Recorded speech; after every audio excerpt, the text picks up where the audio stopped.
Inopportuno citare le parole del Presidente della Repubblica Sergio Mattarella alla Biennale di Venezia. Il Ministro dei Beni Culturali Alessandro Giuri, dagli studi di Sky, lancia un affondo al Presidente della Biennale Pietrangelo Buttafuoco e annuncia che entro fine mese sarà in Laguna a visitare la 61esima esposizione internazionale d'arte della Biennale di Venezia. Si sta parlando di arte di regime, cioè l'arte della Russia putinista che è presente a Venezia dopo 4 anni, grazie a un accordo che è stato fatto alle spalle del governo.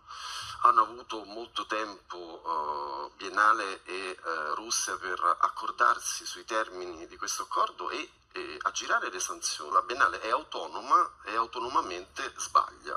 Noi non siamo d'accordo, ma la Biennale effettivamente è autonoma. Dopodiché questa decisione ha innescato una serie di reazioni che hanno coinvolto anche l'Europa, la dissidenza russa non invitata alla Biennale, che però giustamente poi si è presentata, alcune illustri personalità internazionali che hanno deciso di non partecipare, compreso un grande regista russo che avrebbe dovuto rappresentare la voce della dissidenza.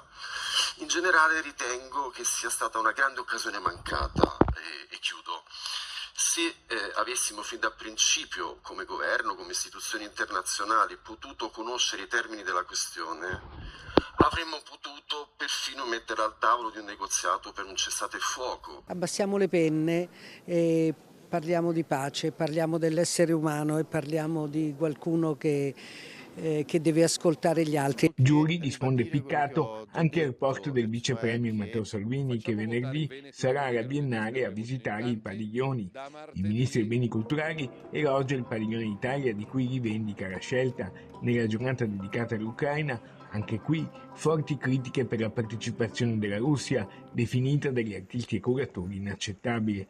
Venezia però è piena e la Biennale si conferma un importante volano economico, mentre in mattinata c'è stata una nuova incursione anche delle Pussiraio. Il momento più importante della stagione veneziana inizia con l'apertura della Biennale, in modo particolare la Biennale Arte, e si concluderà con l'altra Biennale, che è quella della Mostra del Cinema, che comunque va a completare l'anno che si sta dimostrando davvero importante.